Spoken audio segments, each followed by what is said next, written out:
Octavio Delgado, Ingenium.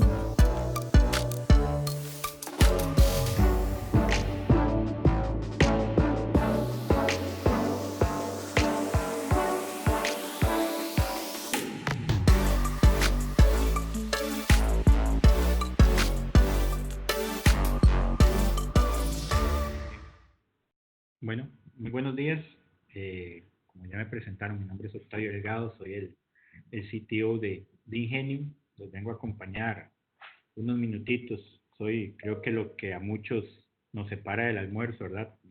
Mi presentación, entonces trataré de ser lo más diligente y sencillo posible, ¿verdad?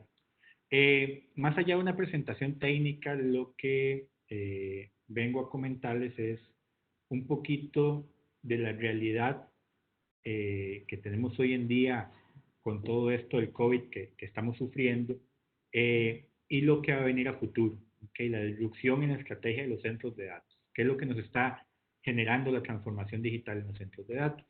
Entonces, lo que vengo a conversarles es eso, exactamente hacia dónde va Latinoamérica, ¿okay? Aunque pueden estarnos viendo personas de otras regiones, en realidad Latinoamérica es un sitio que desde el punto de vista de data centers ha tenido cierto sesgo a nivel de cada país, ¿verdad? Somos una región, un continente en donde cada país puede convertirse en un mundo y por eso es importante tratar de entender el enfoque de hacia dónde va la industria.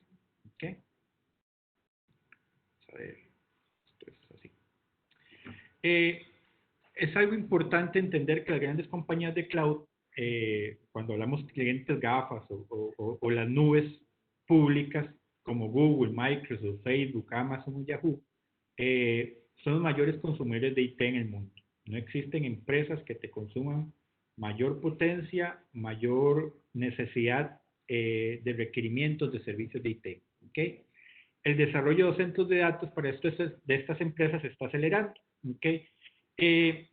Ojo, no es que se está acelerando el pequeño centro de datos que mantiene el streaming de Netflix, por ejemplo. No es que AWS por su Prime de Amazon se preocupe por tenernos la película disponible. Eso ya lo hacen en los centros de datos que tenemos actualmente, en los que se tienen actualmente. Y lo que se están enfocando es en maximizar la capacidad que tienen. ¿Okay? Porque por las tecnologías que están haciendo, el IoT, el Big Data, etcétera, la necesidad de espacio de data center es enorme, ¿verdad? Entonces, las empresas, los clouds, ya están volviendo los ojos a Latinoamérica a través de terceros, ¿verdad? Muchas veces no entendemos por qué un Digital Realty, un Equinix, un OData con Cyrus One, etcétera, vienen a desarrollar centros de datos en Latinoamérica y es porque ellos son el intermediario de estos grandes clouds públicos, ¿verdad? Normalmente las empresas pequeñas no van a ir a hablar con un Digital Realty o con un Cyrus One o con un Ascenti, porque ellos están enfocados a esto, ¿verdad? A crear los data centers de hiperescala para los clouds públicos. Y en la región, en Latinoamérica, ya vemos cómo va el crecimiento. Empezamos por Brasil, ¿verdad? Que era hasta hace pocos años el único país con lo que se pueden llamar de Latinoamérica, que se pueden llamar data centers de hiperescala. Y poco a poco vamos viendo cómo clientes importantes vuelven los ojos hacia nuestra región, más enfocados en la parte de Sudamérica y México, ¿verdad? Colombia, Chile, como les decía, México, Perú. Para los que somos de Centroamérica, en realidad somos una región bastante pequeñita, entonces estamos en una posición que en algún momento tiene que asentarse los grandes clouds, pero en este momento no somos la prioridad. ¿Ok? Entonces, continuamos. La transformación digital no es solo un cambio en nuestra forma de hacer las cosas, es un cambio en el concepto en la industria que lo soporta. ¿Qué quiere decir esto? No, lo que estamos viviendo hoy en día, el COVID es un disruptor impresionante, ¿verdad? Es algo que nos cambia completamente la forma de cómo percibimos el mundo, cómo aceleramos la transformación, cómo hacemos las cosas, ¿verdad? Antes para nosotros era completamente necesario, por ejemplo, visitar clientes, estar volando, estar viajando, pero eso se ha cambiado bastante, ¿ok? Ha modificado de una forma interesante, los mismos clientes se van adaptando poco a poco eh, y se van generando situaciones completamente distintas, ¿ok? Entonces, la transformación digital no solamente conlleva en que nosotros empecemos a utilizar mucho más la tecnología para hacer las cosas del día a día, las cosas cotidianas, ¿ok? Sino también implica de que la industria se debe transformar completamente. Los data centers, el concepto data center, no es que lo estemos transformando a algo nuevo, ¿ok? Sino es que tenemos que absorber lo que venía un paso un poco más lento, ¿verdad? No es que estamos descubriendo el agua tibia, haciendo hiperescala o edge data center, sino simplemente tenemos una adopción mucho más rápida, ¿ok?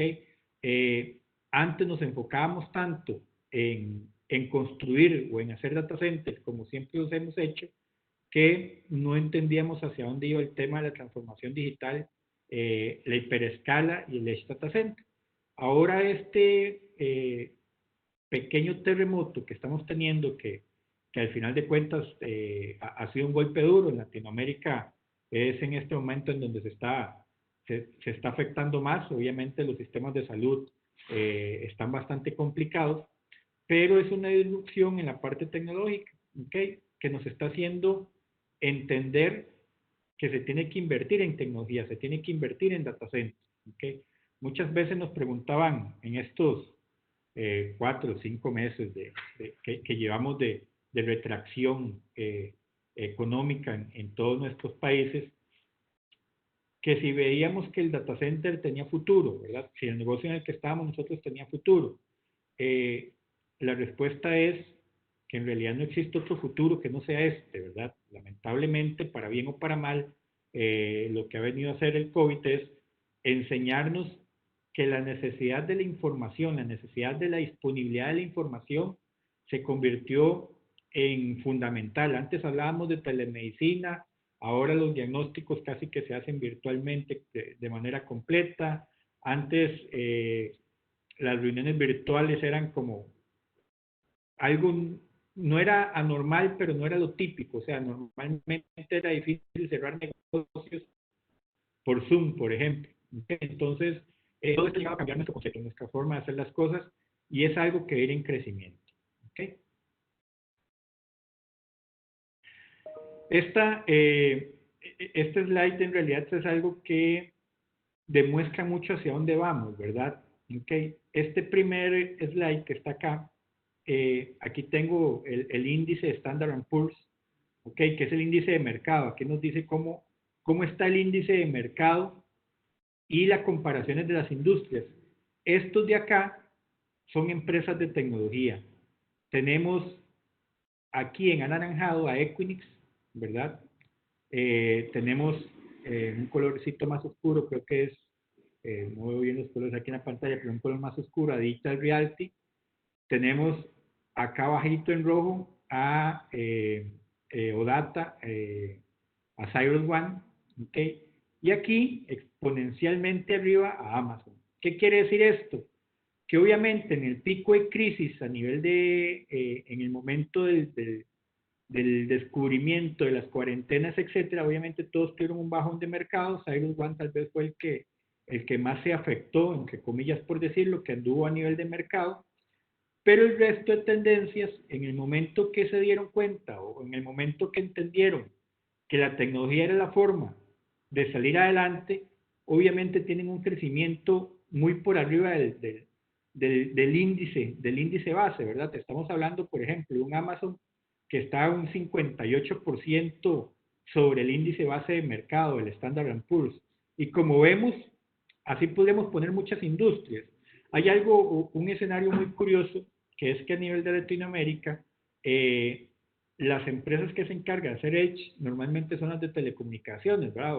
Hay casos muy específicos de empresas como Costa Rica, ADN, Codisa, que brindan servicios, el caso de Telconet en Ecuador.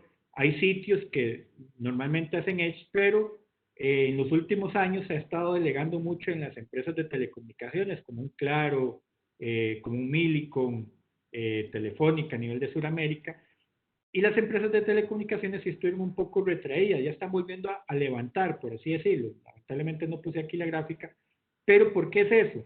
Porque en realidad el mercado lo está requiriendo, lo está necesitando. Nosotros tenemos la suerte de trabajar con muchas empresas de telecomunicaciones en sus proyectos de data center. Vimos cómo se recayeron al principio, pusieron proyectos en hold, nos pidieron no continuar, esperar a ver qué pasaba.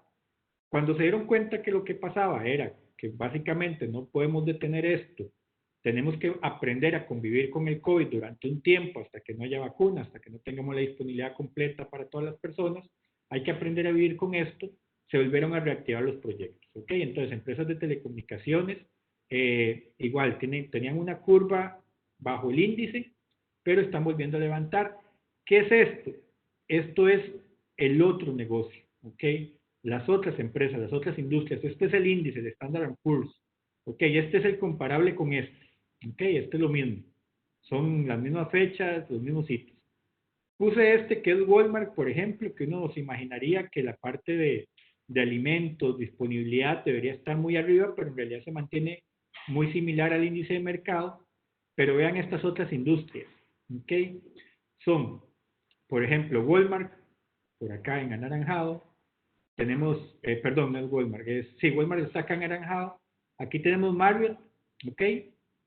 Marriott lo tenemos un 39% por debajo del índice, American Airlines un 53% por debajo del índice, eh, esto es Boeing, que lo tenemos un 44% por debajo del índice, y esto es Royal Caribbean, que lo tenemos un 61%.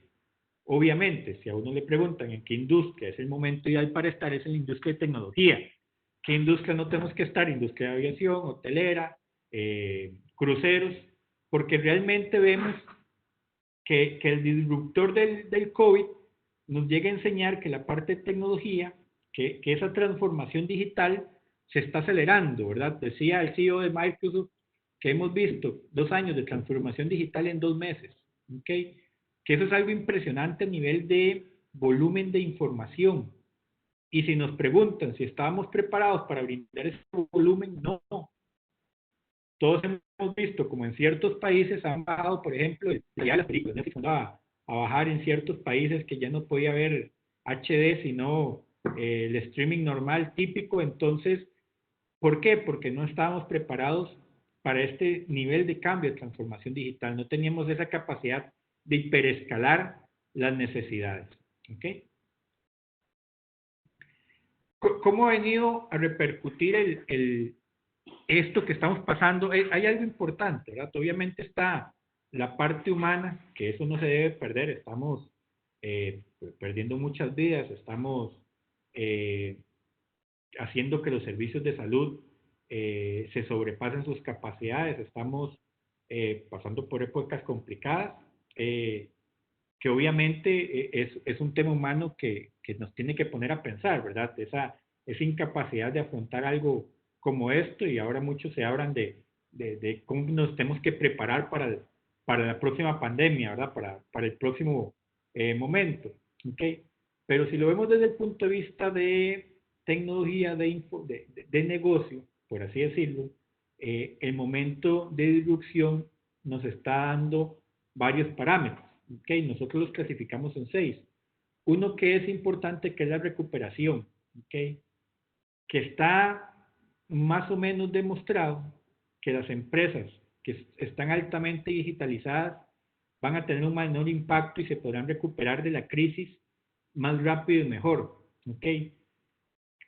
Y es obvio, ¿verdad? Aquellas empresas que por naturaleza tenían todo el tema de su transformación digital, todo el tema de comunicaciones, que estaban preparadas para realizar sus trabajos remotamente, son empresas que se mantienen, son empresas que tuvieron un punto de incertidumbre, el que diga, el empresario, el CEO, el CTO, que diga que no tuvo un par de meses de incertidumbre, es porque es 10 besos de Amazon, ¿verdad?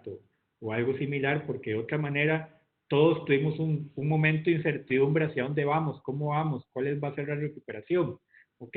Pero lo que hemos visto es que esas empresas que están altamente digitalizadas no solamente han tenido un menor impacto, sino desde el punto de vista de negocios han continuado con su operación, han mantenido su operación. A muchos han sido con dolor, otros sin dolor, pero siempre son los que más rápido se van a recuperar. Obviamente es un acelerador. La digitalización se convirtió en un punto vital en la estrategia de las empresas. ¿Okay? Empresa que no estuviera digitalizada no solamente puede morir en el camino, como está pasando con muchas empresas. Un día de estos, el presidente de cámaras de comercio, de industria de Costa Rica, de apellido Castilla, decía que lamentablemente hay muchas muertes de personas, algo trágico, pero también tenemos que entender que lamentablemente hay muchas muertes de lo que aquí en Costa Rica llamamos cédulas jurídicas, ¿verdad? Son de empresas, ¿ok? ¿Y por qué? Porque no solamente no estaban preparadas digitalmente, ¿ok? Sino no vieron hacia dónde ir. Entonces, no solamente es el hecho de recuperarse, sino también de esa oportunidad de acelerar el negocio, ¿verdad? El, el hito, el COVID, lo que estamos pasando actualmente, nos da esa posibilidad de los que están, negocios que están digitalizados, acelerar esa transformación y ir en crecimiento, como es el caso de los data centers, ¿verdad? O el caso de las empresas que brindan estos servicios. Vean un Digital Realty, un Equinix, un CyrusOne, son empresas que tuvieron su bache, pero obviamente el crecimiento, la curva hacia arriba, es enorme. O sea, cuando hablamos con un Digital Realty, un 60% sobre el índice, comparado con un Marriott, menos 60%, un Marriott o un Boeing, menos 60%, estamos hablando de 200% sobre ese índice, ¿verdad? O sobre las otras industrias, ¿ok? Entonces es importante entender eso. Lo otro que tenemos que entender es el enfoque. Hay 4 tecnologías claves para el futuro de las inversiones digitales, ¿ok? Y el desarrollo de grandes empresas, que son el Big Data, el IoT, el Internet de las Cosas, el Cloud Computing, ¿ok? Y las redes 5G. Entonces, entendiendo esto, antes hablábamos de transformación digital como un proceso normal, típico, pero yo creo que hasta ahora lo estamos entendiendo completamente. Okay, tuvimos que vivirlo, tuvimos que entender esa transformación digital acelerada para poder entender realmente cuál es la idea que teníamos. Okay, y que entendamos que el 5G, cuando esté implementado, es otro acelerador impresionante de lo que es la transformación digital. Okay, el 5G va a venir a cambiar completamente ciertos conceptos desde la parte autónoma de vehículos, desde la gestión autónoma de servicios. Hay muchas cosas que cuando 5G esté implementado en los países va a venir a cambiar. ¿Okay? Lo otro son el tema de la inversión. Las empresas deberán aumentar de manera considerable sus inversiones en tecnología. Es lamentable, hay muchas empresas que per se, en el momento de crisis, obviamente lo que hacen es recortar, todas las empresas hicimos eso, recortamos los gastos superfluos, por llamarlo de alguna manera, los gastos, es más, hasta no sé si les pasó a muchos que hasta en la casa, ¿verdad? Te encuentras uno gastos que eran completamente innecesarios y como en el día a día uno no se daba cuenta, lo seguía haciendo, pasaba igual con las empresas, pero lamentablemente también muchas empresas en ese recorte hicieron un recorte en la inversión en la parte de tecnología. ¿Okay? Tenemos clientes igual que pusieron proyectos de data centers en hold, que es muy curioso, que eso no debe estar pasando, ¿verdad? Si hay algo en lo que tenemos que invertir y la inversión es segura, es en esta parte de tecnología.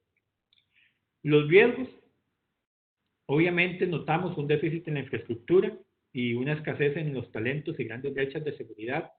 Uno de los grandes problemas de Latinoamérica, con excepción de algunos países que están muy preparados técnicamente, okay, un caso de un Chile, un Colombia, un México por el tamaño también, hay gran escasez de talento, ¿verdad? Hay gran escasez de personal. Yo no puedo pedirle a un hiperescalador, a un cloud, véngase a mi país porque en realidad primero tiene que desarrollar a las personas, ¿verdad? Si ustedes ven cómo es el desarrollo de estos hiperescaladores, no solamente es un tema de tierra, energía y construcción, ¿verdad? Sino también es un tema personal. Normalmente siempre se busca o van a buscar el desarrollar personas, porque también se da mucho entre la industria el robo de personas. Entonces, un riesgo grande en Latinoamérica, primero es el déficit de la infraestructura, ¿verdad? No tenemos la capacidad de infraestructura, por ejemplo, eléctrica, es uno de los grandes hitos.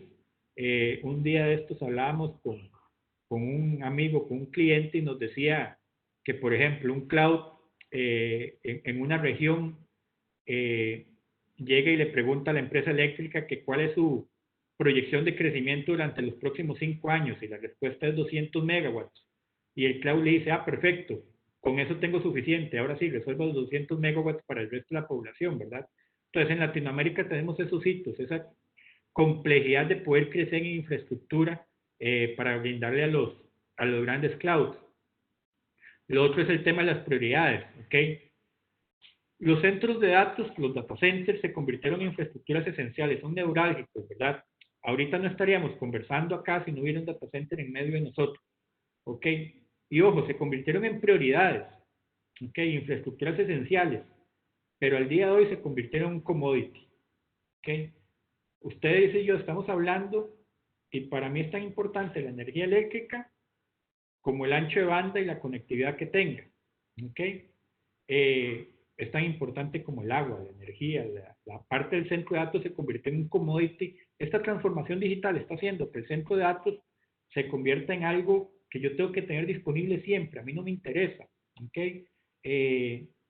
No sé si tienen claro que la nube, el CEO de nosotros dice que la nube está en la tierra, ¿ok? Pero lo que está pasando es que literalmente a mí no me está importando en dónde está, simplemente necesito que esté, ¿ok? Si le pregunto a alguno de ustedes, obviamente que hay gente muy técnica y todo, pero si le pregunto que me digan ahorita qué subestación eléctrica están siendo alimentados, la mayoría, por lo menos yo no tengo ni la menor idea.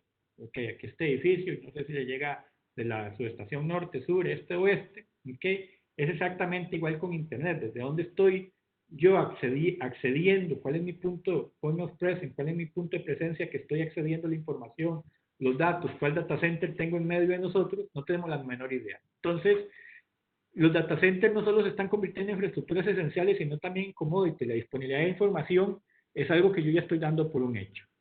¿Okay? Entonces, hay muchos tipos de data centers. El data center privado que no deja de existir, los bancos, ministerios, grandes instituciones harán su centro de datos, básicamente por la necesidad de mantener en sitio cierta información, cierta disponibilidad.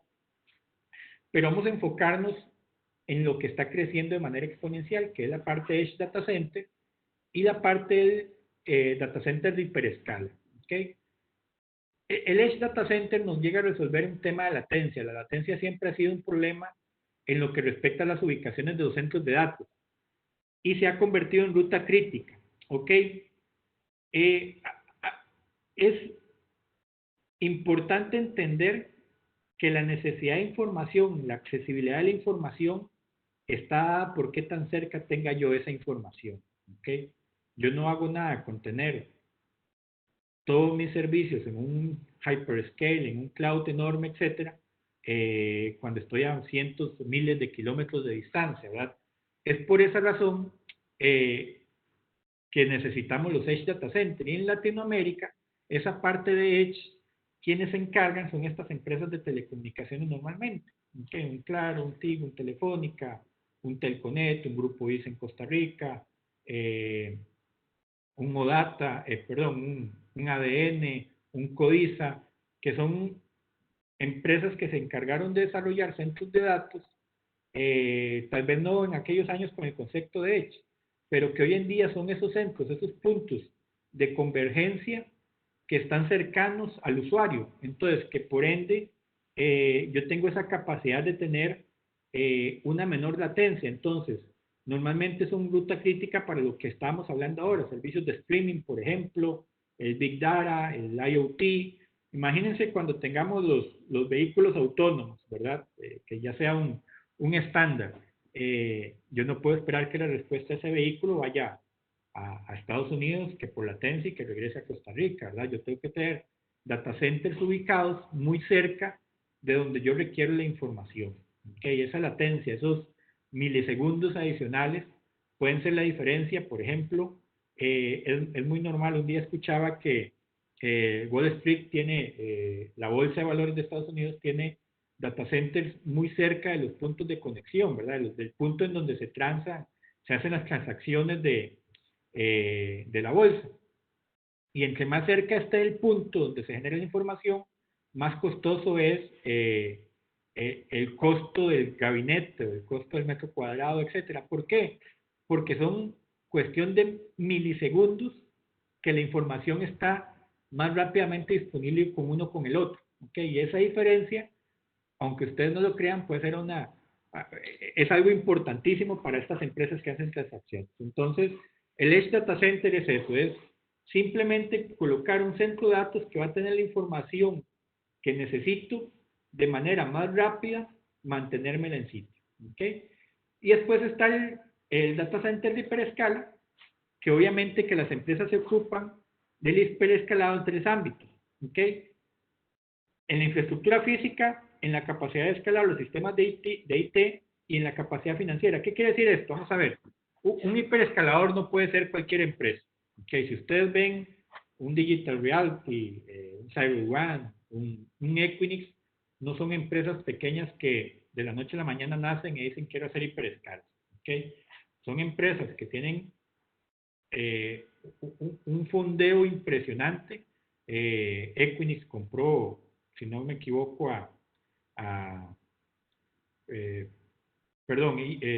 Digital Realty compró a Centi hace un año, hace año y medio, o 2 años, no recuerdo bien, por montos exagerados, $2.700 millones, no sé, son montos realmente impresionantes. Entonces, las empresas que se ocupan de hacer hiperescalado, básicamente, ellos se desarrollan mucho en 3 ámbitos. Uno en infraestructura física, ¿ok? No solamente son hiperescala en infraestructura física, también tienen que tener la capacidad de escalar los sistemas IT y obviamente tienen una capacidad financiera impresionante, ¿ok? No hay duda de que los gigantes tecnológicos de hoy continuarán construyendo mayores niveles de capacidad de IT en formas de centros de datos de hiperescala. ¿Okay? ¿Qué es lo complicado? Que Latinoamérica no es un país sencillo, una región sencilla. ¿Okay? Latinoamérica, por su idiosincrasia, son regiones bastante para el hiperescalador, porque el hiperescalador por sí solo, las empresas cloud por sí solas, Microsoft, AWS, Facebook, etcétera, que normalmente están acostumbradas a hacer sus propias infraestructuras en muchos lugares, Latinoamérica presenta un reto fundamental, ¿verdad? Un reto impresionante desde el punto de vista político, desde el punto de vista económico, desde el punto de vista de infraestructura, pero sin embargo, tiene la necesidad de seguir aumentando su capacidad IT. Es algo que no va a parar. La necesidad de aumentar no es algo que se vaya a detener prácticamente nunca, ¿verdad? Ahora don Tomás hablaba de inteligencia artificial, etcétera. Entonces, es algo que va a ir en aumento. Puntos claves de la parte de Edge Data Center. Son locales y pequeños. Obviamente pequeños entre comillas porque cuando hablamos pequeños son data centers por abajo de los 10 megawatts. ¿Okay? Entonces, que para regiones de nosotros, por ejemplo, en Costa Rica, el data center más grande puede tener una capacidad de 3 megawatts de carga IT, ¿verdad? Ahora estamos haciendo un proyecto en Chile, un data center de 6 megawatts de carga IT. Hemos tenido la suerte de participar un par de Colombia de 8 megawatts, pero eso es pequeño, ¿verdad? A nivel de data center. ¿Okay? Y obviamente locales, se van a ubicar cerca de las áreas a las que sirven y se administran de forma remota, tienen los mismos componentes de un centro de datos tradicional, pero empaquetado en una huella más pequeña. Un centro de datos tradicional, en estas presentaciones, comparándolo con hiperescala, hablamos de data centers de 50 megawatts, 100 megawatts, etc. ¿Okay? Normalmente son parte de una implementación más grande, ¿okay? Normalmente son parte de una red compleja, por eso el movimiento de las empresas de telecomunicaciones fue natural a la parte de Edge, ¿verdad? El movimiento de las empresas de telecomunicaciones que tenían sus grandes centrales telefónicas, que es más, muchos data centers están en esos mismos edificios, el movimiento de esas empresas fue totalmente natural. ¿Por qué? porque ellos mismos generan una red, ¿verdad? Empresas de telecomunicaciones que están desde México hasta Argentina, es más fácil crear una red interna de Edge Data Center para brindar servicios. Y hay muchos ejemplos, se pueden nombrar, claro, Telefónica, Tigo, que son empresas que se están creando esa red, ¿verdad? ¿Okay? Obviamente hay Edge locales que se trabajan a nivel clientes, pero es importante tomar en cuenta que unas características de Edge es que son locales y pequeños entre comillas. ¿Okay? Como decíamos, son parte de una implementación más grande. ¿Okay? Siempre un esquema Edge Data Center que va a ser un complemento del hiperescalador. Un Edge Data Center no sobrevive sin hiperescalas y hiperescalas no sobreviven sin Edge. ¿Okay? Son un complemento, son uno del otro. No pueden separarse. Para nosotros tener la disponibilidad de la información tienen que estar juntos. ¿Okay? Y obviamente son de misión crítica. Los centros de datos perimetrales, o Edge Data Centers, albergan datos, aplicaciones y servicios de misión crítica para el procesamiento y almacenamiento. ¿Ok? Cuando hablamos de misión crítica es que estos centros de datos tienen el corazón, cerebro y alma de muchas empresas. ¿Ok? Entonces hay que tener mucho cuidado a la hora de diseñarlo porque normalmente la caída de un centro de datos de estos puede implicar muchos problemas para ciertas empresas, ¿verdad? Que hay algo importante también. Como todos los planes de mitigación, una empresa no puede estar ubicada solo en un sitio, ¿verdad? Tiene que tener, tiene que hacer esquemas híbridos, tiene que abrirse, ¿verdad? Muchas veces hay encuestas en donde la tendencia es obviamente ir a irse de esquemas híbridos, no solamente irse en cloud, sino diversificar el riesgo. ¿Okay? Un reporte acerca de la seguridad de autos autónomos decía que un solo vehículo de prueba autónomo puede generar petabytes de datos anualmente. La captura, gestión y procesamiento de esta cantidad de datos requiere una infraestructura, de una arquitectura e infraestructura informática completamente nueva. ¿Ok? La disrupción en la transformación digital que estamos teniendo no es solamente hacer videollamadas, hacer reuniones remotas, no es eso, o sea, es crear completamente un esquema nuevo, no solamente de centros de datos, sino también de cómo gestiones información. ¿Ok? ¿Y cuál es la realidad? Que no estamos preparados. Hay muchas empresas que ya estaban caminando. ¿Ok? Hay muchas empresas, clientes que ya tenían su proyecto caminando, entonces no lo detuvieron. ¿Ok? Pero hay muchas empresas que estaban pensando si hacer el proyecto. Esas empresas se están relegando. ¿Ok? Porque también estamos en un tiempo en donde esta retracción es compleja generar justificaciones de proyectos adicionales. ¿Okay? Vamos a ver. Puntos claves acerca de los data centers hiperescala son infraestructuras altamente receptivas y rentables. ¿Okay? Obviamente tienen que ser unidas a sistemas distribuidos para reducir complejidades y mejorar las operaciones comerciales. ¿Qué quiere decir esto? Que son altamente receptivas. ¿Okay? Más abajito hay un término que dice, vamos a ver, un segundito, que dice componibilidad. ¿Ok? Es un término que se usa mucho en hiperescala. ¿Okay? El término componibilidad, vamos a ver, esto es como un cabalenguas para mí, un segundito. ¿Ok? El término componibilidad, composability en inglés, es la capacidad de composición, ¿okay? Es la capacidad de yo adaptarme a lo que necesita el cliente. Es que mis componentes sean adaptables al cliente.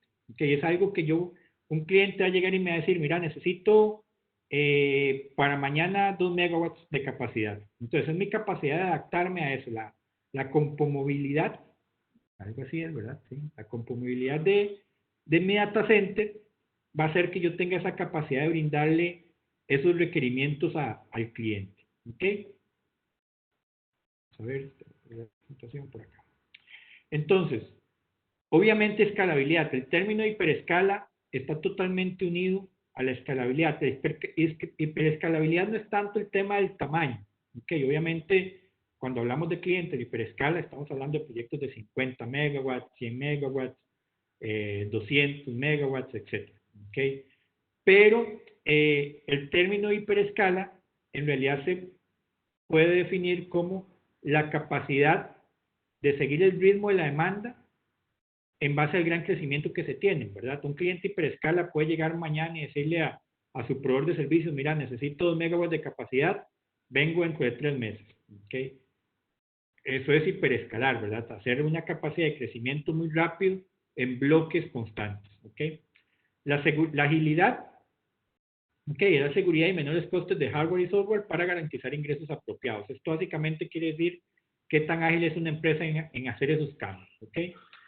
Uno de los factores claves que distingue la instalación de hiperescala en un centro de datos tradicional es la componibilidad.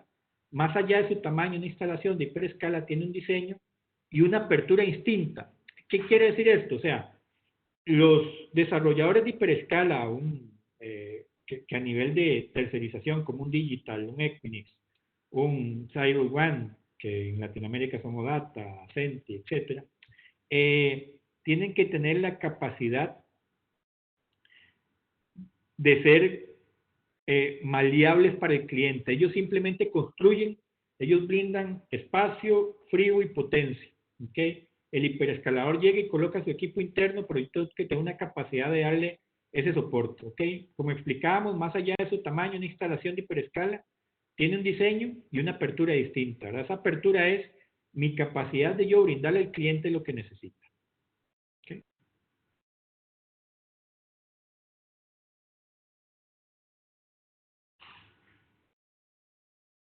¿Okay? Un dato importante para ir cerrando ciertos términos. ¿Okay? Aquí estoy dejando varias citas de personas realmente importantes que nos dicen hacia dónde tenemos que ir o qué es lo que está pasando, ¿verdad? Pero quiero recalcar lo que dice el sitio de AWS. ¿Okay? Dice que hay 3 razones generales por las que el procesamiento local de datos es importante, además del procesamiento basado en la nube. Ojo, que esto estamos hablando de Edge, pero también de traer la hiperescala a un punto más cercano, ¿verdad? Yo no puedo seguir accediendo mi hiperescala en Estados Unidos, que es donde accede Costa Rica, o mis otras hiperescalas de Brasil. Tengo que tener en mi país, ¿ok?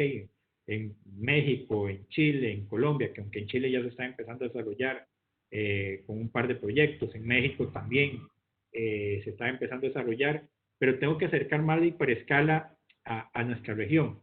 Entonces, ¿qué quiere decir eso?